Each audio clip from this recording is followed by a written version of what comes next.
Just make sure the combat system is similar to that from the video game Shadow of War. I think it's the best combat system for an RPG. It's an interesting question. Warhammer has certainly done some interesting things in the combat systems. There are a lot of game systems like Pathfinder, Monty Cook's Arcana Evolve, the GURPS system from Steve Jackson, that could potentially be ported in an interesting way. Do you want to do a real-time combat system or a turn-based combat system, or allow switching between the two like Pillars of Eternity did, or even as early as New World Computing with the Might Magic series? So that's one dimension. And then the other thing is, do you want a combat system where you engage, but the actions are taken to chance, augmented by skills, or engage and your effectiveness is connected to your actual actions as a player? So, for example, a lot of real-time shooting games, like first-person shooters, you have to aim the gun to hit them, okay? Whereas a lot of turn-based strategy games, you click to attack. It's a dice roll augmented by a skill or level or other scenarios. So when you build a combat system, you have to really make those decisions of how visceral do you want it to be. So the other thing is the interfaces. Is it going to be a mouse and keyboard or a controller? So are you going to go cross-platform? And also, are you going to go mobile? Okay, so those three dimensions have mobile cross-platform from mouse and keyboard to the handsets to also VR have a huge amount to do with how you design your combat system. The other thing is how much influence does leveling and character progression have over combat? So what ends up happening in a lot of games, especially RPGs, where your characters become exceedingly powerful, if you're not going to get rid of random encounters, then what you do is you introduce a quick combat system, because it becomes so tedious and trivial to fight battles that players just don't want to fight them. Even games like Heroes of Might Magic introduced a quick combat system, I believe, in starting with Heroes of Might Magic 3.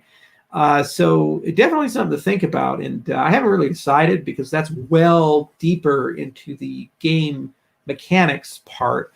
We're still in the ideation of game world and capabilities and game system, these types of things, and narrative. Every single thing you do in a video game has to be connected to the story you want to tell and the emotions you want to elicit. So you can't just create a game and say, okay, now let's figure out a story. And that's what EA does. And that's why they're terrible at what they do, and it's a horrible company.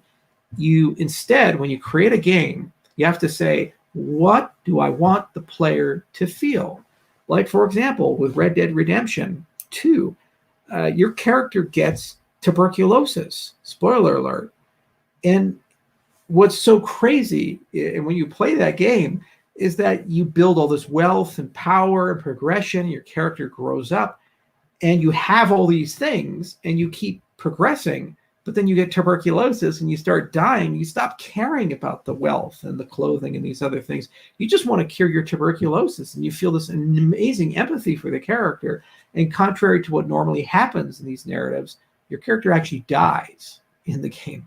And the game continues after your character, which is an extraordinary thing. So that story you want to tell is far, far, far, far more relevant to what ends up making the game enduring than, well, did this combat system follow Shadow of War or Warhammer or this or that or whatever it happens to be.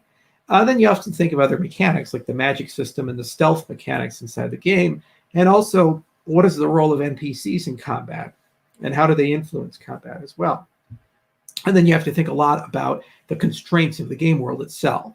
So Legends of Valor takes place in a town called Middledwarf. And the city actually, under the lore, but it was never explored actually in the game, is shut down because of a quarantine, meaning you can't leave the city. So it's urban or underground, but urban and underground, so tight, narrow, okay? You play games like Skyrim, a huge component of the game is outdoors. You're in these vast vistas.